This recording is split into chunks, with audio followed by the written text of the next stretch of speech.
Bienvenue dans Défense Zone, votre podcast spécialisé dans les questions de défense et de sécurité. Chaque semaine, en plus de nos entretiens avec des militaires, policiers, gendarmes, entrepreneurs et autres experts du secteur, nous vous proposons un court résumé des actualités qu'il ne fallait pas rater ces derniers jours. Marine nationale. La mission Jeanne d'Arc 2023 marque la fin de 3 ans de formation pour près de 160 jeunes officiers, élèves français et étrangers de l'école navale. Ils embarqueront à bord du porte-hélicoptère amphibie, le PHA Dixmude, pour un déplacement plein est depuis la mer Méditerranée jusqu'à l'océan Atlantique en passant par la mer Rouge, les océans Indien et Pacifique, ainsi que la mer des Caraïbes. Ce parcours sera la première circumnavigation du groupe Jeanne d'Arc depuis qu'il est assuré par les PHA. Avant son appareillage, le 8 février, le chef d'état-major des armées, le général Thierry Burkhardt, a présidé une cérémonie sur le pont du Dixmude, au cours de laquelle il a rappelé aux 800 militaires embarqués l'importance et les enjeux de la mission dans un milieu sécuritaire dégradé qui place les élèves dans une véritable formation opérationnelle.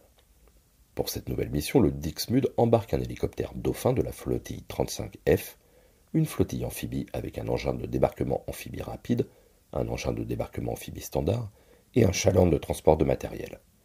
Le groupe tactique embarqué, le GTE, est composé quant à lui de soldats du 1er régiment de Spahis, de la 13e demi-brigade de la Légion étrangère, du 1er régiment étranger du Génie et du 3e régiment d'artillerie de marine, ainsi qu'un sous-groupement aéromobile du 3e régiment d'hélicoptères de combat avec 2 hélicoptères Gazelle. Ukraine. Après une visite surprise en décembre dernier aux États-Unis, c'est cette fois-ci en Europe de l'Ouest que Volodymyr Zelensky a entamé une tournée de quelques jours, d'abord par Londres, pour ensuite se rendre à Paris et Bruxelles. Ce voyage était l'occasion pour le président ukrainien de remercier ses partenaires occidentaux de l'aide apportée, tout en insistant sur la nécessité d'en donner encore plus. Le sujet du moment, une demande pressante de Kiev pour fournir des avions de combat, ce qui pour le moment est une ligne rouge que beaucoup de pays alliés se refusent à franchir. Le seul premier pas dans ce sens a été donné il y a quelques jours par le Royaume-Uni, qui a annoncé qu'il formerait prochainement des pilotes de chasse ukrainiens sur des avions au standard OTAN. Cette formation, qui devrait durer 3 ans, sera surtout, selon le ministre de la Défense britannique Ben Wallace, un moyen de, je cite, améliorer la résilience de l'Ukraine, probablement après le conflit. Londres a tenu à préciser que cette formation ne voulait pas dire pour le moment qu'une livraison prochaine d'avions de combat était envisagée. La Grande-Bretagne, malgré tout, reste un des partenaires majeurs de l'Ukraine. Elle sera d'ailleurs le premier pays à envoyer des chars de conception moderne avec la promesse d'une livraison de 14 Challenger 2, semble-t-il avant la fin mars. Les autres chars attendus par Kiev, notamment les fameux Léopard 2, devraient finalement se faire attendre plus longtemps que prévu. En effet, même si Berlin a promis de donner 14 Léopard 2 à 6 à Kiev, l'Espagne 6 chars, le Canada et le Portugal 4 chacun, et que la Finlande et la Norvège ont également indiqué leur disponibilité à donner des chars, ce seront très certainement les Léopard 1 qui seront les premiers déployés sur le champ de bataille.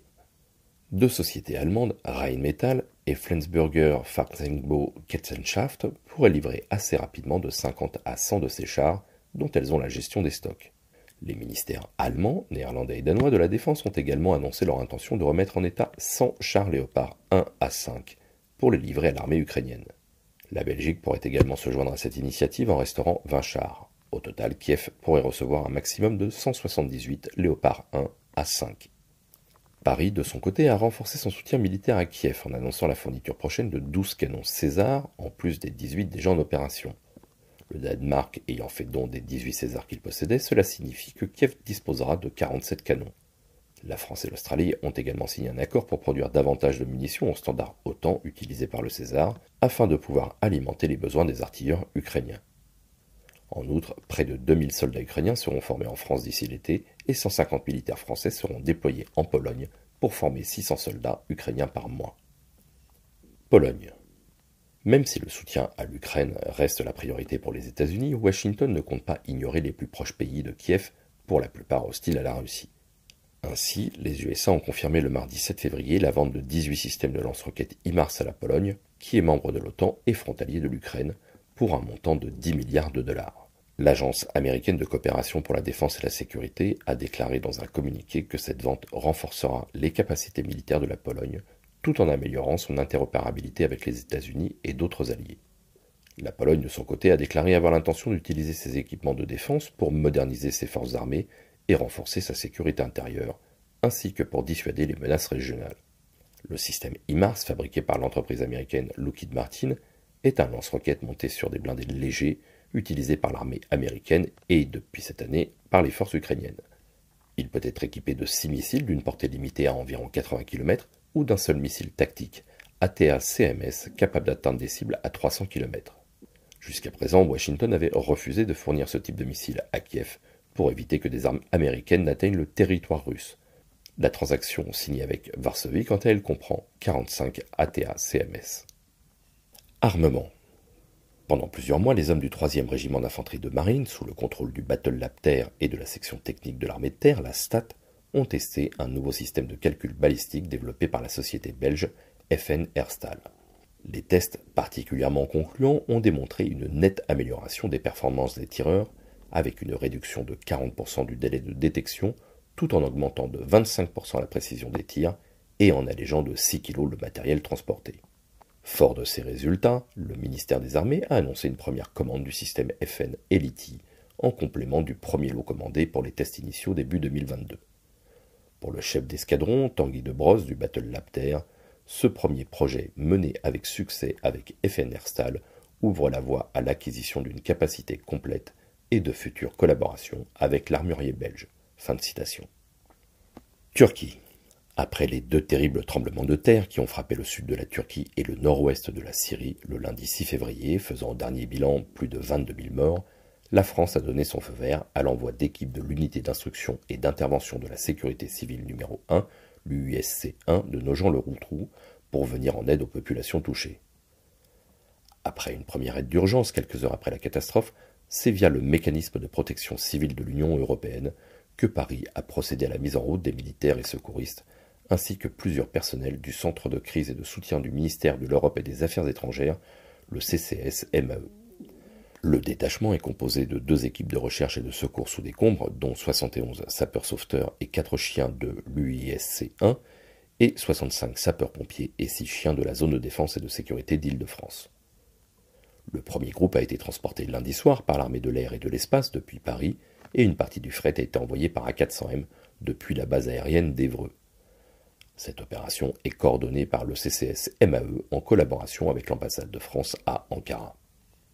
Mise à jour. Nous vous en parlions la semaine dernière, un ballon-sonde chinois que les Américains soupçonnaient de faire de l'espionnage avait défrayé la chronique en survolant une partie des États-Unis, notamment au-dessus des sites stratégiques militaires. Après un premier refus de Washington d'abattre le ballon pour ne pas risquer de dommages collatéraux lors de la retombée de débris au sol, le président Biden a finalement donné son accord pour détruire l'aérostat alors qu'il survolait la Caroline du Sud à une hauteur comprise entre 18 et 19 km. C'est un F-22 Raptor de la base de Langley qui a été déployé pour cette mission. Le chasseur a tiré un missile air-air Sidewinder détruisant immédiatement le ballon dont les débris sont tombés dans l'océan Atlantique. La récupération de ces derniers semble, selon le département d'État américain, confirmer les soupçons d'espionnage. Le ballon était capable de, je cite, mener des opérations de collecte de renseignements en interceptant les communications électromagnétiques, a déclaré un haut responsable du département d'État. Toujours selon lui, son équipement était clairement destiné à une mission de renseignement et ne correspondait pas à celui embarqué à bord des ballons météorologiques.